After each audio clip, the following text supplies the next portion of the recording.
Olá, meu nome é Thiago Rocha, criador do canal, e hoje nós falaremos sobre o filósofo e general Sun Tzu, que escreveu o livro A Arte da Guerra. Eu agradeço pela visualização, por ter escolhido esse vídeo para você assistir. Muito obrigado, espero que tenha um bom vídeo. O aforismo em questão, que eu estou falando neste vídeo em específico, é o aforismo da página 55. Lutar e conquistar em todas as suas batalhas não é a excelência suprema.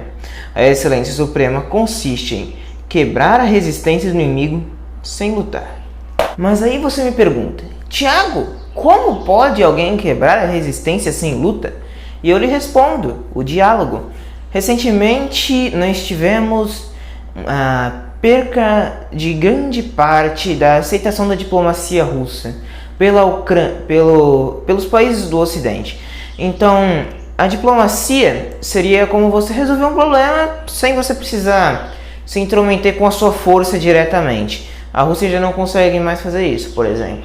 Então, nós como indivíduos, também temos que resolver nossos problemas no diálogo, principalmente no diálogo, em vez de resolver com a nossa força bruta, seja em uma batalha física mesmo, seja em algum pequeno problema que nós temos, tentando fazer com que os nossos inimigos recuem diante da nossa presença. É muito mais fácil você intimidar pela sua fala do que você intimidar pela sua presença. Porque intimidar pela sua presença você também depende de uma certa reputação. E uma reputação que realmente intimida e que ao longo prazo vai fazer uma grande diferença, tem que ser uma reputação construída a bases sólidas, que demora um certo tempo a ser construída.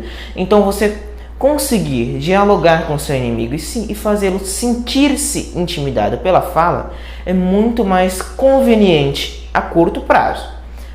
Já o diálogo sempre sendo uma das ferramentas humanas que mais se usa, porque nossa fala, nosso linguajar vem de muitos e muitos anos, de acordo com os cientistas, vem evoluindo com o longo do tempo.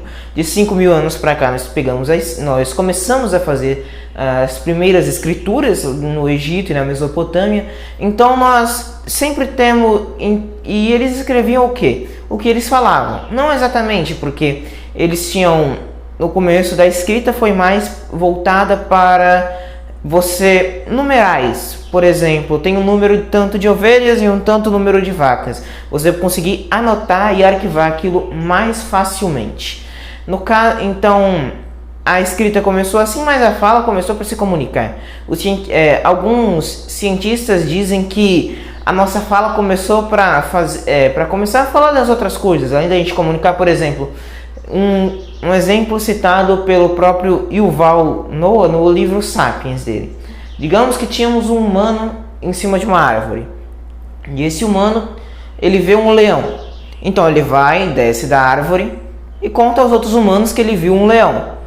Entende? Então, se fosse somente isso, a fala quase não seria desnecessária. Talvez ele conseguiria fazer com as mãos esse sinal. Mas digamos que o leão estava perto de um rio, mais ou menos perto de um grupo de zebras.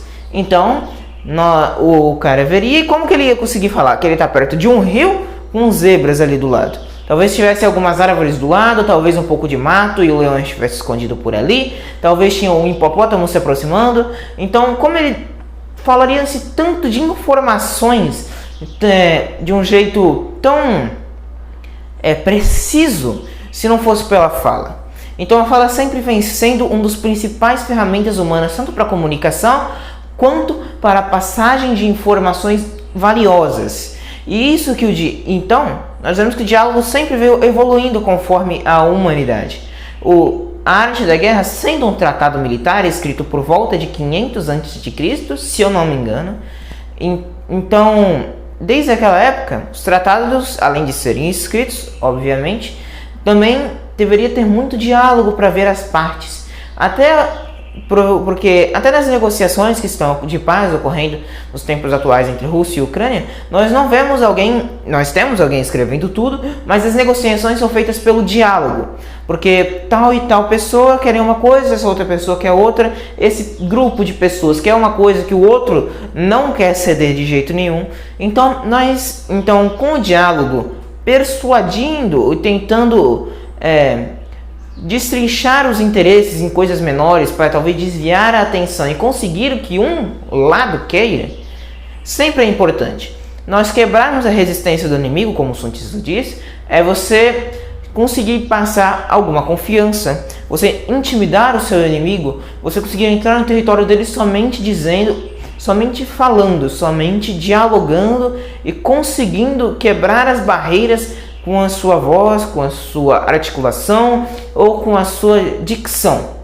Sempre tudo isso sendo muito importante principalmente para um general, porque o Sun Tzu, a arte da guerra, não é feita para leitores como nós, assim, pessoas comuns que depois de tantos anos provavelmente vieram ser o público que realmente lê o livro. Mas na época que o Sun Tzu escreveu, seria para os nobres e os príncipes que viriam depois dele. Não que ele fosse um nobre ou um príncipe, mas que o general teria que ter, além das estratégias que ele passou, o príncipe poderia ver as ações do general e ver se ele está fazendo direito ou se está para o próprio Maquiavel também, o príncipe ser o capitão do exército. Então, sendo mais conveniente, é menos risco dos soldados se rebelarem. Então o livro vem sendo muito importante. Esse livro também ele foi, se eu não me engano, eu não sei se é citado nessa edição, mas ele era dito como um livro de bolso do Napoleão, que foi o segredo da sua vitória. Nessas partes eu tenho minhas dúvidas, mas ele foi também, um dado histórico também, que ele era obrigatório na hierarquia militar soviética. Ele era uma leitura obrigatória, principalmente para os escalões mais altos, porque é um livro muito que tem muitas táticas, que tem muitas formas dos generais agirem. Ainda mais em épocas de Guerra Fria, não havia muito como você ficar pensando no que o general devia fazer. Ele teria que ter algum manual ali, né? Porque vai para os Estados Unidos amanhã e invade a União Soviética. Nunca aconteceu, graças a Deus. Mas era uma situação hipotética que poderia acontecer. Ainda mais pelos conflitos que eles tiveram naqueles tempos. Então, você quebrar a resistência do inimigo somente negociando era muito importante, principalmente porque nós tínhamos várias guerras, a guerra do Vietnã, a guerra da Coreia, as guerras no Oriente Médio também, tudo isso ligado muito ao conflito de Estados Unidos e Rússia. Se os dois lados tinham que ter muito cuidado nas suas falas, porque uma fala interpretada errada, um joga bomba no outro, uma fala desse lado interpretada errada, o outro joga bomba nele, e aí, né? Não preciso falar o que aconteceria, né? E naquela época estávamos falando de bombas nucleares, então é um estrago muito grande para você, talvez, tomar uma bomba sem motivo, somente por uma fala interpretada de um jeito errado.